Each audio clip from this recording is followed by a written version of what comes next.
Miss Marple and the poisoned jam at the village fete. Good evening, dear listeners. Welcome to Quiet Clues. I'm William, and it's truly a pleasure to have you here with me for a while. Before we drift into the mystery, I'd love to know, where are you listening from, and what hour has the night reached for you? Leave a note below and subscribe if you'd like these quiet tales to become a gentle part of your routine. Now let us step softly into tonight's mystery. It was the kind of summer day that people in St. Mary Mead would talk about for years to come. The heat lay heavy on the village green, a golden, shimmering blanket that seemed to slow time itself. The air was thick with the scent of cut grass, drying hay, and the heavy, sweet perfume of roses that climbed the cottage walls. It was a day for sitting in the shade of the great oak trees, for drinking iced lemonade, and for fanning oneself with a folded newspaper. But today, the village was not resting. Today was the first Saturday in July, and in St. Mary Mead, the first Saturday in July meant only one thing: the Annual Village Fete. Up and down the high street, windows were thrown open to catch the breeze. From the Vicarage to the Gossington Hall, there was a sense of bustling anticipation.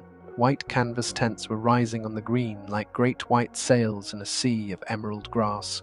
Bunting, faded by years of service but still cheerful in red, white and blue, fluttered lazily between the lamp-posts, and in the centre of it all, quietly observing from behind her lace curtains, stood Miss Jane Marple. She watched the preparations with eyes that were the colour of faded china blue eyes that had seen much of human nature and found it to be sadly consistent, even on such a glorious day. She saw the rivalry in the way Mrs. Price Ridley directed the placement of the cake store. She noticed the nervous flutter of the vicar's wife as she counted the teacups. Miss Marple turned from the window and picked up her Hatter Sensible straw affair with a small bunch of artificial cherries on the brim. She checked her handbag for her knitting. She adjusted her gloves. She did not know, as she stepped out of her cool, dim cottage into the blinding sunshine, that this day of celebration would end in shadows. She did not know that among the jars of preserves and the fruitcakes, a dark secret was waiting to be tasted. She only knew that the fete was beginning, and where people gathered, trouble was rarely far behind. Chapter 1. The Sanctuary of Preserves. The produce tent was the heart of the fete. It was a long, rectangular structure of heavy white canvas that smelled of warm fabric and damp earth. Inside, the air was cooler than the baking heat outside, trapped and still. Along the trestle tables, laid out on pristine white cloths, were the labours of the village. There were marrows the size of small torpedoes, resting on beds of velvet. There were runner beans, straight and green as soldiers. There were cakes, Victoria sponges dusted with sugar-like fallen snow, heavy fruit cakes rich with brandy, and delicate fairy cakes iced in pastel pinks. But at the far end of the tent, in a position of honour, stood the preserves class. Here the light caught the glass jars, turning them into jewels. Ruby red strawberry jam, amber marmalade with thick, suspended peel, deep purple blackberry jelly, pale gold lemon curd. Standing guard over this treasure trove was Mrs. Elspeth McGillicuddy. Mrs. Respeth McGillicuddy. McGillicuddy was a woman of formidable structure and even more formidable opinions. She was the reigning champion of the St. Mary Mead jams. Her strawberry preserve was legendary whole berries, perfectly suspended in a set that was neither too runny nor too stiff. Today, she stood with her arms crossed, watching the competitors with a critical eye. "It's the pectin," she was saying to Mrs. Bantry, who looked as though she would rather be looking at the flowers. "That's where they go wrong, Dolly. They rush the pectin. You cannot rush a jam. It requires patience. It requires respect." "Quite right, Elspeth," Mrs. Bantry sighed, fanning herself for the programme, "though I do think Clara's plum jam looks rather nice this year." Mrs. McGillicuddy sniffed. A short, sharp sound that dismissed Clara's plums entirely. "Cloudy," she pronounced, "and the seal is uneven. Presentation counts for 10 points, you know. If one cannot apply a wax disc correctly, one has no business in the kitchen." Miss Marple drifted toward them, her movements light and quiet, like a dry leaf blowing across the grass. "Good afternoon, Elspeth." "Good afternoon, Dolly," she murmured. "The tent looks magnificent." "Jane!" Mrs. Bantry cried, relieved to have a distraction. "Do look at Elspeth's strawberries. They positively glow." Miss Marple peered at the row of jars labelled Class A, strawberry jam. There were 6 entries. Entry number 1 was dark and thick. Overboiled, Miss Marple thought. Entry number 2 was pale and watery, underripe fruit. But entry number 3, Mrs. McGillicuddy's entry, was perfection. The colour was deep and clear. The berries were suspended like artifacts in amber. The gingham cover was tied with a red ribbon, the bow perfectly symmetrical. And yet, Miss Marple leaned closer. She adjusted her spectacles. "Elspeth," she said gently, "did you use your usual wax discs?" "Of course," Mrs. McGillicuddy replied. "Double sealed, cellophane on top, wax disc on the liquid, airtight. Why?" "Oh, nothing," Miss Marple said, stepping back. "Just that, well, the cellophane on your jar seems to have a tiny wrinkle, just there under the rim." "Mrs. Well," McGillicuddy leaned in, her eyes narrowing. She inspected her masterpiece. "Nonsense, it's the heat.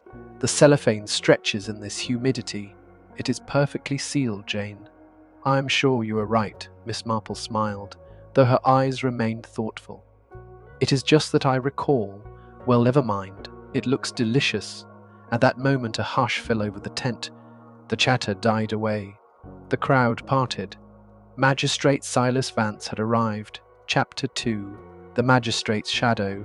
Magistrate Silas Vance was not a popular man in St. Mary Mead. He was a man who believed that rules were not merely guidelines, but iron bars to be welded around the chaos of life. He was wealthy, having made his fortune in shipping, and he ran the local bench with a severity that had earned him many enemies. He was a tall man, with a face that seemed carved from granite-hard lines, deep-set eyes, and a mouth that naturally turned downward at the corners. He wore a cream linen suit that was immaculately pressed, despite the heat, and he carried a silver-topped cane which he used to point at things he disapproved of. Which was most things. "Too crowded," he barked at the vicar, who fluttered nervously at his elbow. "Fire hazard. Who organized this layout?" "The committee, magistrate," the vicar stammered. "We thought the flow—" "You didn't think," Vance snapped. "Chaos. Sheer chaos." He marched into the produce tent, the air seeming to grow colder around him. He was the head judge for the preserves class this year. It was a role he took with deadly seriousness, not because he enjoyed jam, but because he enjoyed passing judgment. He stopped in front of the table. He looked at the jars with disdain. "Is this the best the village can offer?" he sneered. "Pathetic. Look at that sediment. Look at that crystallization." "Mrs." McGillicuddy bristled. She stood straighter, her bosom heaving with indignation. "I assure you, magistrate, the standards are very high this year." Vance turned his cold eyes upon her. "We shall see, madam, we shall see." He moved down the line, tapping his cane against the table leg. Tap, tap, tap. Miss Marple watched him from the shadows of a large pumpkin display.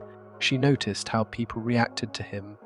She saw young Jimmy Fletcher, the butcher's boy, shrink back behind a crate. The magistrate had sentenced Jimmy to hard labor last month for poaching. She saw Clara, the rival jam maker, clutching her apron, her knuckles white. The magistrate had denied her planning permission for a conservatory just last week. She saw the vicar's wife turning pale. The magistrate had threatened to cut his donation to the church roof fund if the bells weren't silenced on Sunday mornings. So many grievances, Miss Marple thought, like heavy stones in a pocket. On a hot day, such stones can drag a person down. Vance stopped in front of Mrs. McGillicuddy's jar. Entry number 3. He picked it up. He held it up to the light. The ruby jam shone. "Poof," he grunted. "Looks adequate, but the proof is in the tasting." He set the jar back down. He did it with a heavy hand. Thud. "I shall return at 2 o'clock for the tasting," he announced to the room. "Ensure that fresh spoons are provided. I do not wish to contract anything from this rabble." He turned and marched out of the tent, leaving a vacuum of silence behind him. Mrs. McGillicuddy exhaled a breath she seemed to have been holding for 5 minutes. "That man," she hissed, "is a menace. He would find fault with the manna from heaven."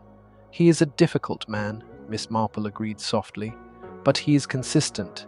One always knows where one stands with Silas Vance."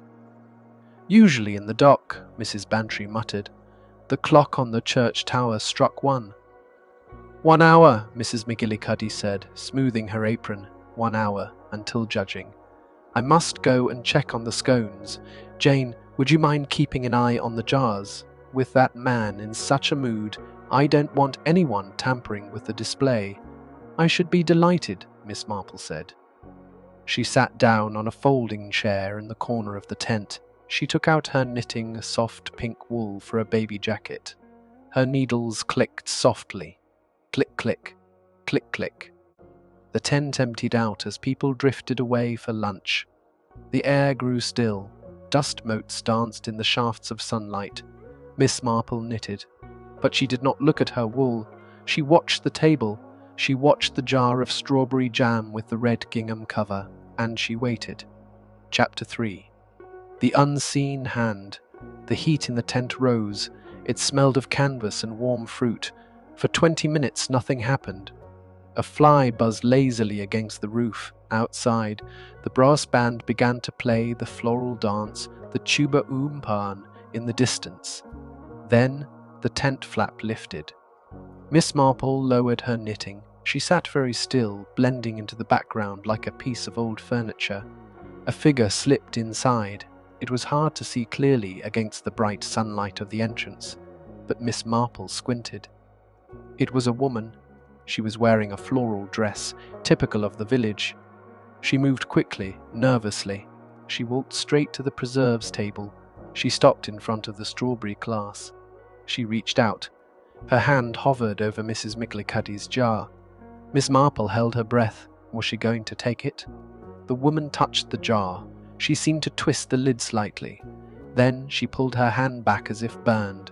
She looked over her shoulder, scanning the tent. Miss Marple closed her eyes, feigning sleep, her head dipping onto her chest. Through her eyelashes, she watched. The woman hesitated. Then she reached into her pocket. She pulled out a small piece of paper, a label, a note. She tucked it under the gingham cloth. Then, just as quickly as she had come, she turned and fled. Miss Marple opened her eyes. She waited a moment, then rose. Her knees cracked quietly. She walked to the table. She looked at entry number 3. It looked exactly as it had before. The red ribbon, the gingham cover. She peered underneath the cloth. There was no note. Had she imagined it? "Curious," she whispered. She looked closely at the cellophane seal again. The wrinkle she had noticed earlier, was it larger now? She reached out a finger and touched the glass. It was warm. Warmer than the other jars. No, that was fancy. She heard voices approaching. The judges were returning. Miss Marple retreated to her chair. She picked up her knitting, but her mind was racing. Who was the woman? It wasn't Mrs. McGillicuddy. It looked familiar. Was it Clara, the rival, or perhaps the vicar's wife? And what had she done to the jar? The tent flap opened wide. The vicar entered, followed by Mrs. McGillicuddy, Bantry, and finally, looking darker and more thunderous than ever, Magistrate Silas Vance. It was 2 o'clock. The time for judgment had arrived. Chapter 4. The tasting Magistrate Silas Vance stood before the table of preserves, like a general inspecting the troops. He removed his gloves, finger by finger, peeling off the leather with agonizing slowness. He slapped them into his palm. "Very well," he announced, his voice booming in the confined space. "Let us proceed. Vicar, the spoons." The vicar jumped, nearly dropping the box of silver-tasting spoons. "Yes, yes, of course, magistrate, freshly polished." Vance took a spoon. He started at the far end of the table. Entry number 1, the dark, overboiled jam. He dipped the spoon in. The jam clung to it, thick and gluey. He tasted. He grimaced. Burnt, he pronounced. Burnt, he pronounced. Sugar has caramelized. Amateurish. Next. A ripple of nervous energy went through the crowd. Mrs. Clara Higgins, the rival jam maker, looked ready to faint. Her entry was next. Vance moved to entry number 2. He tasted. Watery, he sneered. Fruit not properly set. It tastes of disappointment. Clara let out a small sob and buried her face in her handkerchief. Vance moved on. He reached the center of the table. Entry number 3. The jewel in the crown. Mrs. McGillicuddy's strawberry jam. Mrs. McGillicuddy's strawberry jam. McGillicuddy stood tall, her hands clasped in front of her apron. She knew her jam was perfect. She had made it in her copper pan, the same pan her grandmother had used. She had selected every berry herself. Vance picked up the jar. He examined the seal. "At least the presentation is competent," he muttered. He pulled the tab of the red gingham cover. It came away with a soft snap of the rubber band.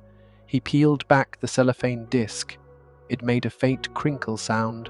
Miss Marple, sitting in her corner, leaned forward slightly. She watched his hands. She watched the cellophane. Vance plunged a fresh spoon into the ruby-red depths. The jam yielded perfectly soft yet firm. He lifted the spoon to his lips. The tent went silent. Even the flies seemed to stop buzzing.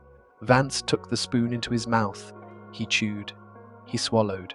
He paused. The crowd waited. Mrs. McGillicuddy waited. Vance frowned. A look of confusion crossed his granite features. He brought a hand to his throat. "Bitter," he wheezed. "It tastes bitter." "Bitter?" Mrs. McGillicuddy exclaimed, stepping forward. "Impossible! It is pure strawberry and cane sugar." "Bitter," Vance roared, his face turning a sudden, violent shade of purple. He dropped the spoon. It clattered onto the white tablecloth, leaving a smear of red. He reached for the table to steady himself. His fingers clawed at the white cloth, dragging jars with him. Crash! 2 jars fell to the grass, shattering. Glass and jam exploded across the tent floor. "My throat," Vance gasped. "Fire! It's fire!" He fell. It was not a graceful fall. It was heavy and sudden, like a tree felled by an axe. He struck the ground with a thud that shook the floorboards.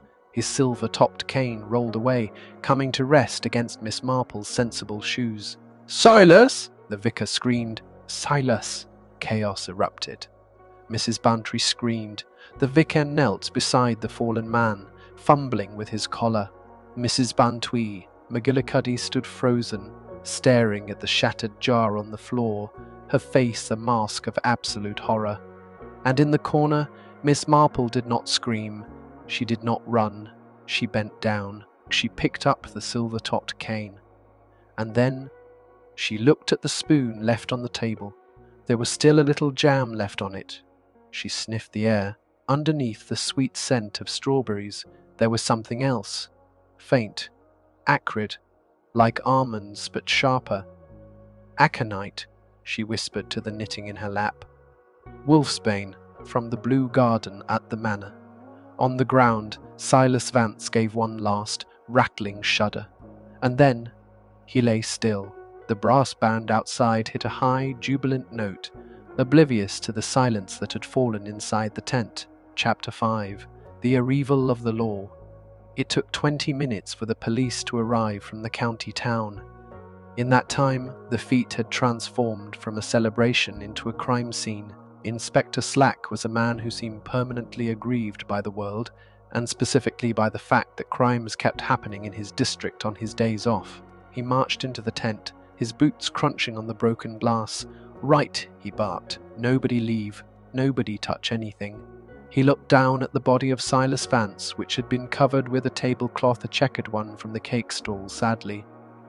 "Dr. Haydock?" Slack asked.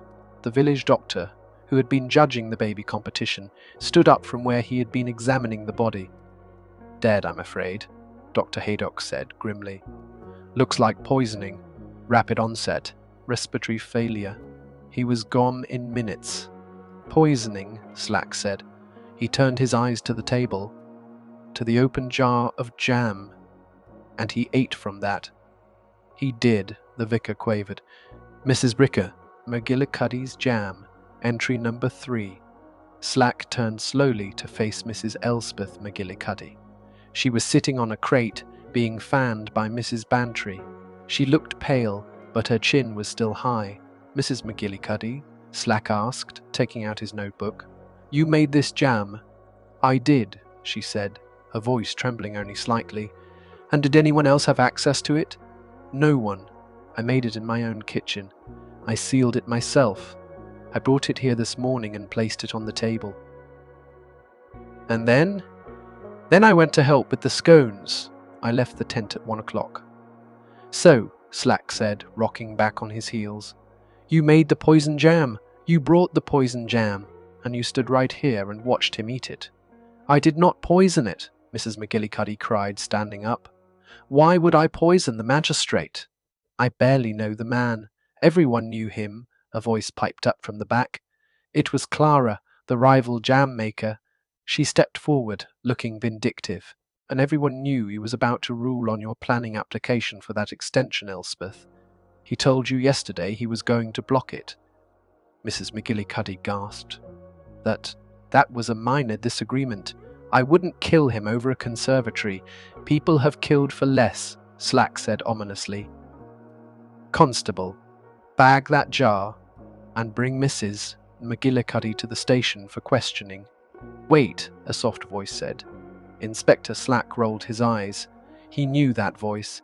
He turned around. Miss Marple was standing by the table. She looked very small and very harmless. Inspector, she said gently, before you take poor Elspeth away, might I suggest you look at the cellophane? The cellophane? The cellophane, Slack sighed. What about it? The seal, Miss Marple said. It was broken. Of course it was broken. The magistrate opened it to eat the jam. No, Inspector, Miss Marple shook her head. I mean, before that, when I looked at the jar at 12 o'clock, the cellophane was smooth. But when Mr. Vance opened it at 2 o'clock, there was a wrinkle, a distinct fold under the rim. She pointed a gloved finger at the discarded cellophane disc lying on the table. Someone removed the seal, she said quietly. They slipped the poison in, and then they put a new piece of cellophane on. But they were in a hurry. They didn't smooth it down perfectly. Slack picked up the cellophane with his tweezers. He held it up to the light. It does look a bit hasty, he admitted. But if Mrs. McGillicuddy didn't do it, who did? The tent was empty during lunch. Not entirely, Miss Marple said. I was here. Slack stared at her. You were here the whole time? I was napping, Miss Marple lied smoothly, or resting my eyes, but I did wake up. Just for a moment. I saw someone enter. Who? Slack demanded. Who did you see? I couldn't see her face, Miss Marple said. It was against the light, but I saw her dress. It was a floral print, blue cornflowers on a white background. Slack looked around the tent. Half the women in the village were wearing floral prints. It was a feat, after all. That narrows it down to about 50 people, Slack grunted. Perhaps, Miss Marple said. But I also noticed something else. When she reached for the jar, she hesitated. She took a piece of paper from her pocket, and she slipped it under the cloth. A note?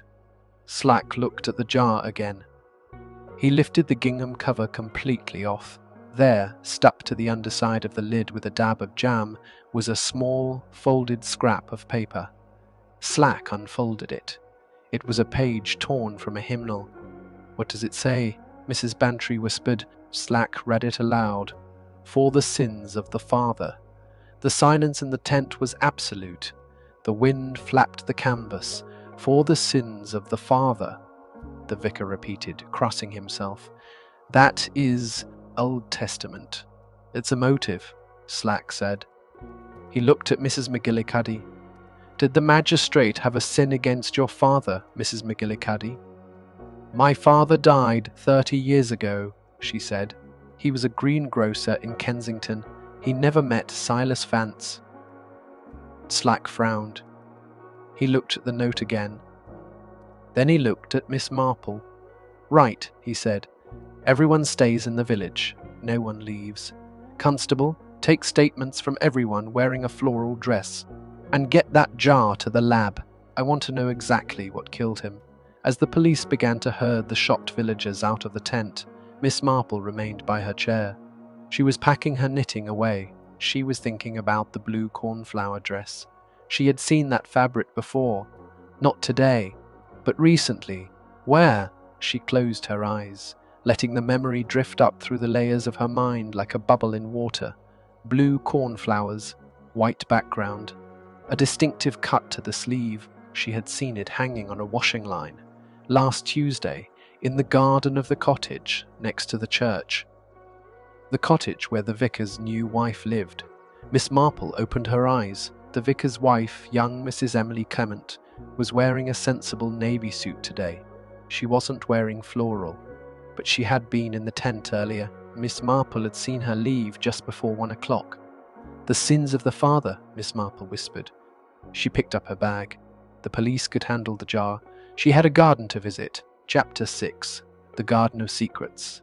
The cottage next to the church was known as the Glebe. It was a small, pretty place, renting out by the parish. For the last 6 months, it had been home to a quiet woman named Mary Hill. Mary Hill was a seamstress. She kept to herself. She attended church, sat in the back, and left before the tea was served. Miss Marple pushed open the gate. The hinges squeaked. The garden was beautiful, but wild. Foxgloves towered over the path. Delphiniums reached for the sky. And in the shaded corner near the wall, Miss Marple walked over. She looked down. There was a patch of monkshood, a conatum napellus, beautiful tall spikes of dark blue flowers. The hoods of the flowers looked like the cowls of monks. It was a poisonous plant, every part of it, roots, leaves, flowers. Miss Marple leaned closer. One of the stems had been cut recently. The cut was green and fresh. Sap was still oozing slightly. "Aconite," she murmured, "the queen of poisons." She heard a sound behind her, a twig snapping. She turned. Standing on the path, holding a basket of laundry, was Mary Hill. She was a woman of about 40, with a face that might once have been pretty, but was now worn thin by worry. She had dark circles under her eyes, and in her basket, folded neatly on top of the pile, was a dress. A blue cornflower print dress. Mary Hill stared at Miss Marple. Her knuckles were white on the handle of the basket. "Can I help you, Miss Marple?" she asked. Her voice was tight. "Hi." "Good afternoon, Mary," Miss Marple said pleasantly. "I was just admiring your monkshood. It is doing splendidly this year." Mary's eyes flicked to the flower bed. "Yes, it's a weed, really. I've been meaning to dig it up." "Oh, you must be careful," Miss Marple warned.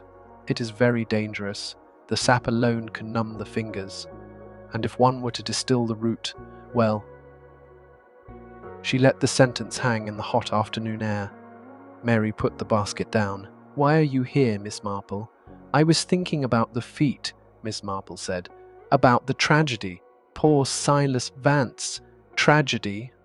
Mary let out a short, bitter laugh. Some might call it justice. She clamped her hand over her mouth, as if she hadn't meant to say it. Miss Marple took a step closer. "Justice for what, Mary?" Mary looked away. She looked at the church tower looming over the garden wall. "He was a hard man," Mary whispered. "He destroyed lives. He didn't care who he hurt, as long as the law was upheld. His law." "Did he hurt you, Mary?" Mary didn't answer. She picked up her basket again. "I have to bring the washing in. It's going to rain." Miss Marple looked up at the clear blue sky. "I don't think it will rain today, Mary." "It feels like rain," Mary said. She turned and walked quickly into the cottage, shutting the door firmly behind her. Miss Marple stood alone in the garden. She looked at the cut stem of the monkshood. She looked at the closed door. The sins of the father, she repeated. Mary Hill had the dress. She had the poison. She had the hatred. It seemed perfect. Too perfect. Miss Marple frowned. She walked back to the gate. Something was bothering her. The note, for the sins of the father. If Mary Hill wanted revenge for something Vance had done to her, why mention a father? Unless Vance was the father, or unless Mary was the daughter of someone Vance had destroyed. Miss Marple needed to know who Mary Hill really was. She turned left, heading not for home, but for the village library. The local archives would be closed, but the librarian, Mrs. Pringle, lived above the shop, and Mrs. Pringle knew everything. Chapter 7. The Echo of the Past. Mrs. Pringle. Pringle was delighted to open the archives for Miss Marple. A murder investigation was far more exciting than cataloguing returned romances. Silas Vance, Mrs. Mart, Pringle said, blowing dust off a heavy ledger. He moved here 10 years ago. Before that, he was a judge in the north. Manchester, I believe. Manchester, Miss Marple nodded. Do we have any papers from that time? We have the Gazette archives. Let me see. Mrs. Pringle pulled out a microfilm viewer. She wound the handle. Worklick, here, she said. 1945. Judge Silas Vance. A hanging judge, they called him. Very harsh sentencing. Miss Marple peered at the grainy screen. There was a photograph of a younger Silas Vance in his wig and robes. He looked just as granite-faced then as he did today. The headline read, Jes Vance Ensis Union Leader to Prison. Miss Marple read the article. The union leader's name was Arthur Hill. Arthur Hill, Miss Marple said. And the sentence? 10 years hard labor, Mrs. Pringle read, for inciting a riot. The man died in prison 2 years later. Pneumonia. And did he have family? Mrs. Mater. Pringle scanned the text. A wife, deceased, and a daughter, Mary, aged 18 at the time. Mary Hill, Miss Marple said softly, so she kept her maiden name. It says here the daughter swore revenge in the courtroom, Mrs. Pringle gasped. She shouted at the judge, You killed my father! You'll pay for this. 30 years ago, Miss Marple mused. A long time to wait for revenge. But then, revenge is a dish best served cold, or perhaps preserved in jam. It fit. Mary Hill was the daughter of the man Vance had sent to his death. She had moved to the village, waited, watched. She had grown the poison in her garden. She had waited for the fete, when Vance would be public, vulnerable, eating. It was a classic case of retribution. Thank you, Mrs. Pringle, Miss Marple said. You have been most helpful. Are you going to the police? Not yet, Miss Marple said. I have one more visit to make. I need to be sure. She walked out of the library. The sun was setting now, casting long shadows across the village green. The tents were being dismantled. The white canvas fluttered like ghosts in the twilight. Miss Marple walked back toward the glebe. She had to confront Mary Hill, but as she approached the cottage, she saw something that made her stop. The front door of Mary's cottage was open, wide open, and inside the lights were off. Miss Marple hurried up the path. She stepped into the hallway. Mary, she called. Silence. She looked into the kitchen. On the table, the laundry basket sat empty, but on the stove, a pot was boiling. The water was bubbling furiously, and in the water, swirling round and round, were pieces of blue cornflower fabric. Mary was destroying the dress, but Mary herself was gone. Miss Marple turned to the back door. It was swinging in the breeze. She looked out into the darkening garden. There, by the monkshood plant, she saw a figure lying on the ground. Mary! Miss Marple ran, or moved as fast as her elderly legs would allow down the path. Mary Hill was lying in the dirt. Her eyes were open, staring at the sky.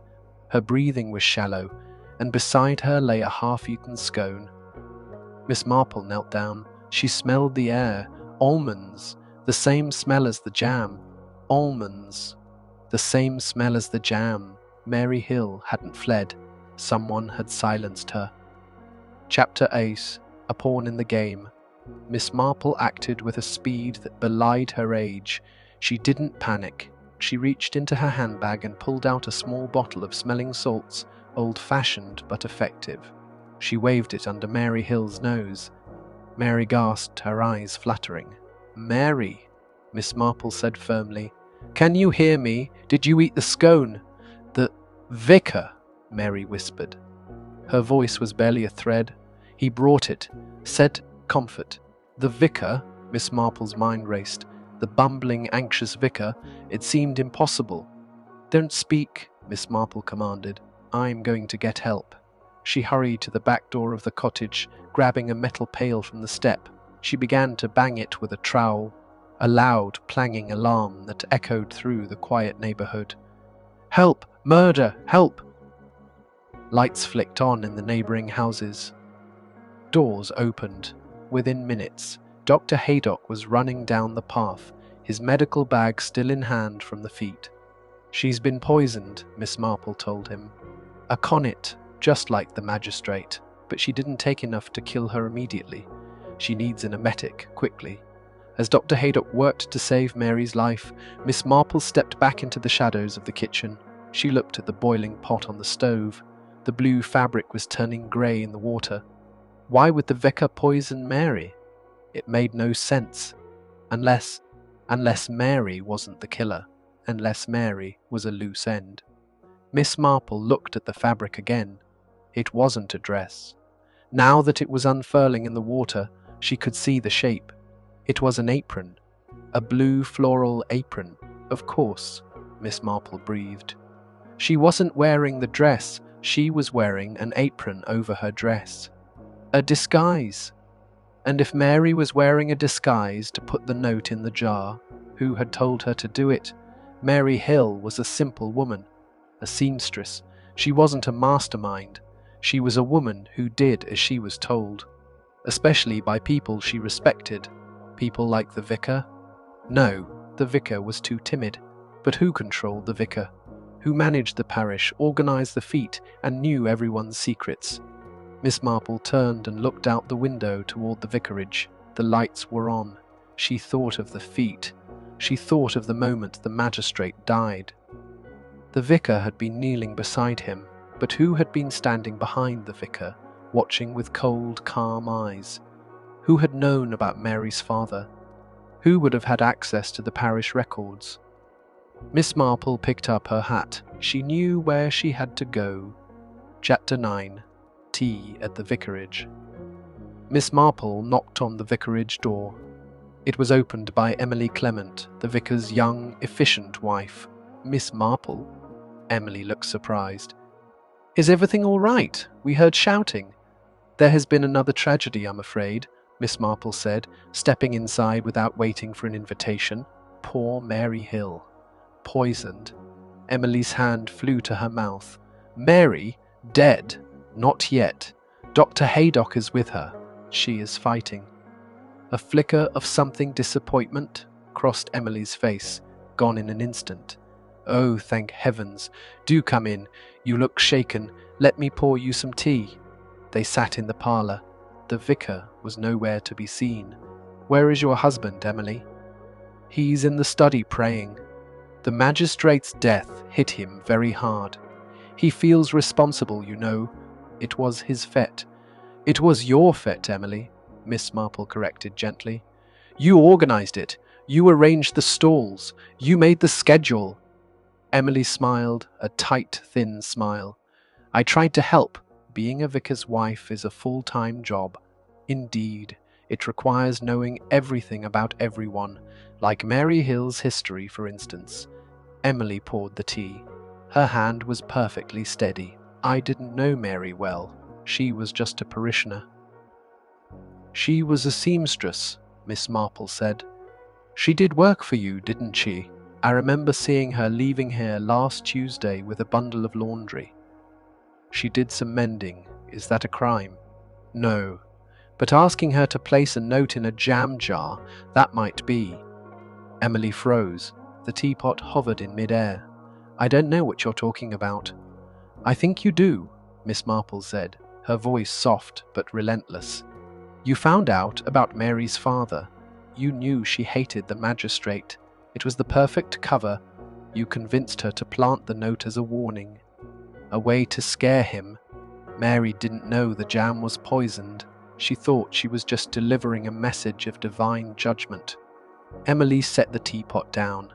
Clink. "Why would I want Silas Vance dead?" "Because of the money," Miss Marple said. "The church roof fund. Vance threatened to cut it off. But it was more than that, wasn't it? He was auditing the parish accounts." The colour drained from Emily's face. "He told the vicar yesterday he had found irregularities." Miss Marple continued. "Money missing from the collection. Money that was supposed to go to the orphanage. He was going to expose you, Emily. Not the vicar. You. You handle the accounts."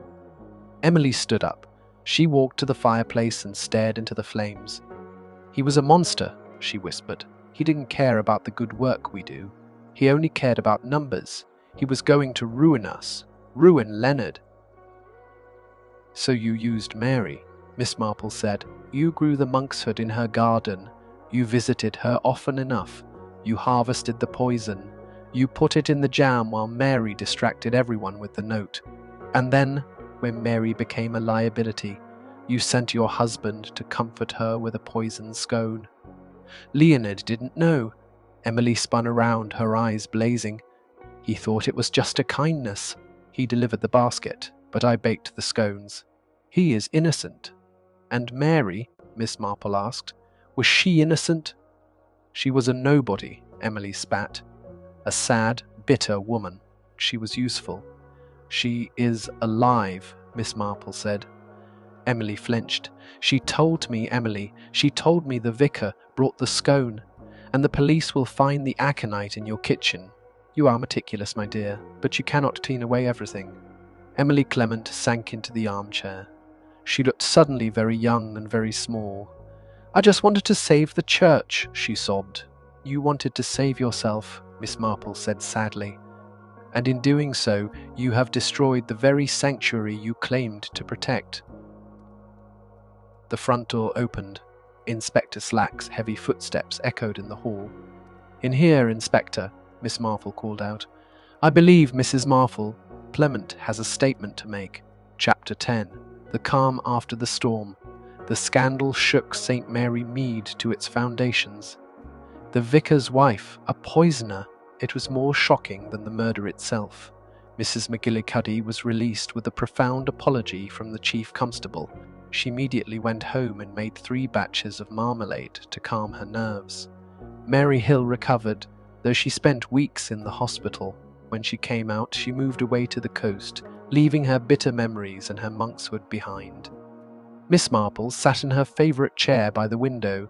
The feet seemed like a bad dream now. The tents were gone. The grass was green and empty. Mrs. Barntree sat opposite her, looking haggard.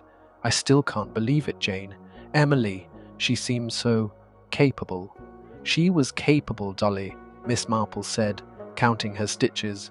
"That was the problem. She was capable of anything." "But how did you know? Really know?" Miss Marple paused. She looked at the artificial cherries on her hat, resting on the table. "It was the jam, Dolly. The moment I saw the wrinkle in the cellophane, I knew it had been tampered with, but it was the nature of the tamper that gave it away." "How do you mean?" "Mary Hill was a seamstress," Miss Marple said. "If she had resealed that jar, she would have done it perfectly. Her hands are trained for delicate work. She would never have left a wrinkle. But Emily was an organizer, a woman of big pictures, not small details. She was impatient. She rushed the seal. Just as Elspeth said, people rush the pectin." Miss Marple picked up her teacup. "Evil is often like that, Dolly. It is impatient. It believes it can outrun the details. But the details, they always wait." She took a sip of tea. "Now, shall we have a scone? I baked them myself this morning. And I promise," she smiled, her blue eyes twinkling, "there are no almonds in them." And so, peace returned to St. Mary Mead. The shadows lifted, the secrets were buried, and the summer rolled on. But if you ever visit the village fete and you see a jar of strawberry jam that looks just a little too perfect, perhaps it is best to choose the marmalade. Good night, detectives. Sleep well